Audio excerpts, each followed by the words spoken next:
Ukrainian President Volodymyr Zelensky's White House friends list shrinks as tensions rise in peace talks. Best case scenario, he'll immediately leave for France.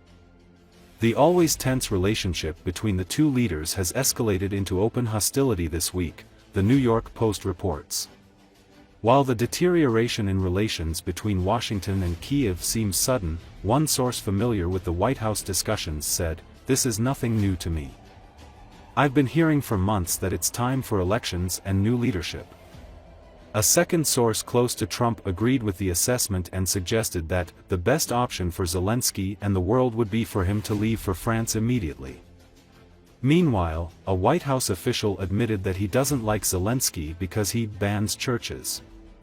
Former White House defenders of Ukraine, including National Security Advisor Mike Waltz, have echoed Trump's views to criticize Zelensky but say nothing about Russian dictator Putin.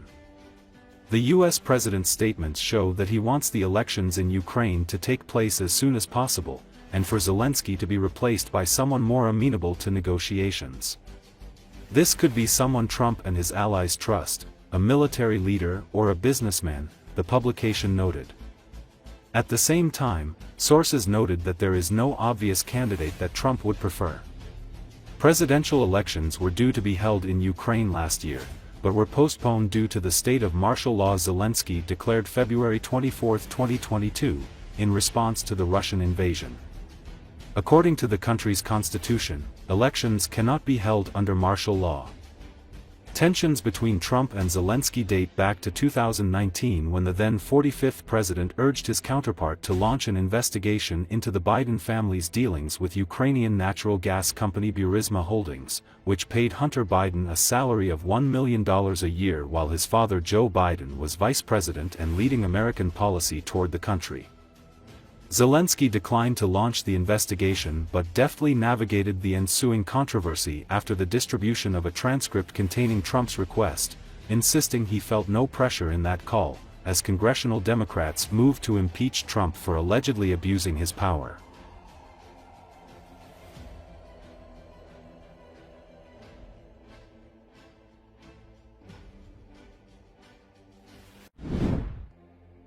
U.S. President Donald Trump repeated his criticism of Volodymyr Zelensky, again calling the Ukrainian president a dictator without elections and blaming him for the ongoing war. Zelensky was elected in 2019. The only thing he was really good at was playing Joe Biden like a fiddle, Trump said of Zelensky, adding that the Ukrainian leader wants the war to continue to keep the gravy train going. According to Associated Press, he repeated his claim that Ukraine has misused U.S. money and pushed for Europe to take on a greater role. "I love Ukraine, but Zelensky has done a terrible job," Trump said. "His country is shattered, and millions of people have died."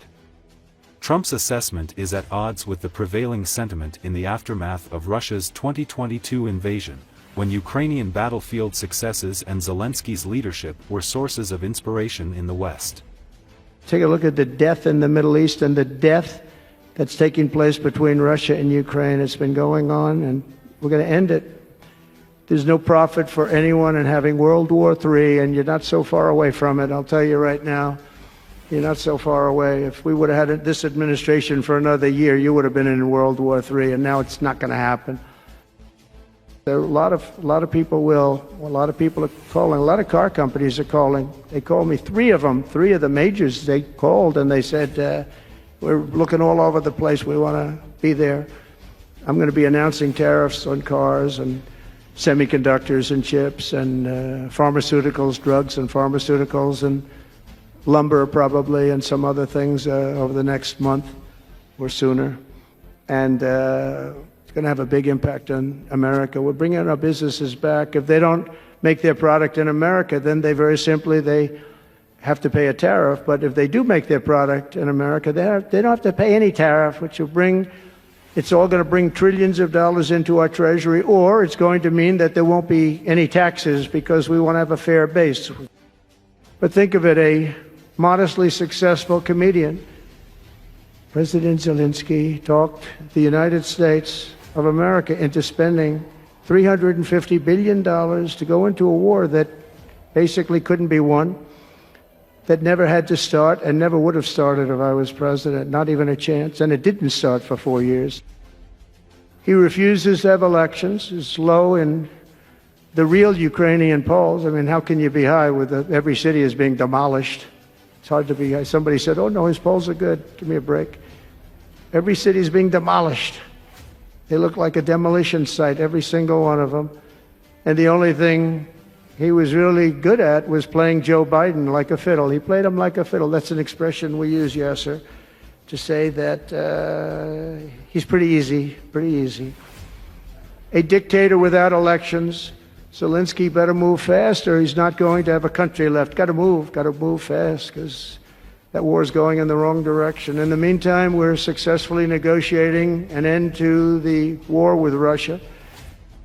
Something I'll admit that only Trump is going to be able to do in the Trump administration. We're going to be able to do it.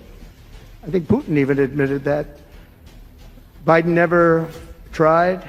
Europe has failed to bring peace, and Zelensky probably wants to, maybe he wants to keep the gravy train going. I don't know what's the problem, but he hasn't been able. He's very upset that he wasn't invited. He could have come if he wanted to, but that he wasn't invited to Saudi Arabia. But he's been working for 3 years. There's never been even meetings or phone calls to stop this war. It's a horrible thing.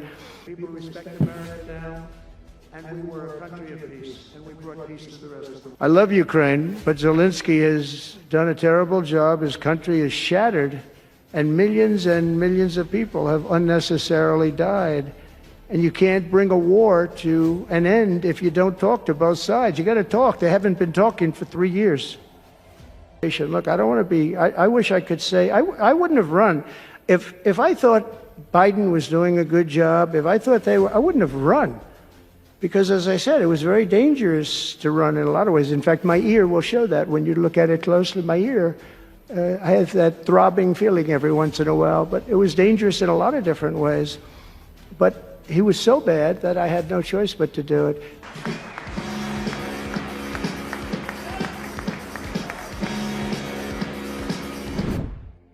Ukrainian President Volodymyr Zelensky and First Lady Olena Zelenska paid tribute on Thursday to those killed in the country's 2014 anti-government protests. According to Associated Press, Zelensky and the First Lady were seen placing candles at a memorial dedicated to those killed who have become known as the Heavenly 100 Heroes in Kyiv. On November 21, 2013, the Moscow-friendly president of Ukraine, Viktor Yanukovych, announced he was shelving an agreement to bring the country closer to the European Union and instead would deepen ties with President Vladimir Putin's Russia. Outraged crowds soon filled Independence Square for peaceful anti-government protests. Later, after riot police used truncheons and tear gas to disperse the people, demonstrators set up tent camps with barricades, self-defense units and banners with revolutionary slogans. In response to the police violence, hundreds of thousands joined the demonstrations in early December. The standoff reached a climax in February 2014, when police unleashed a brutal crackdown on the protests and dozens of people were slain between February 18 to 21, many by police snipers. A European-mediated peace deal between the government and protest leaders envisioned the formation of a transition government and holding an early election, but demonstrators later seized government buildings, and Yanukovych fled to Russia. The Ukrainian Institute of National Remembrance said 107 people were killed in the uprising.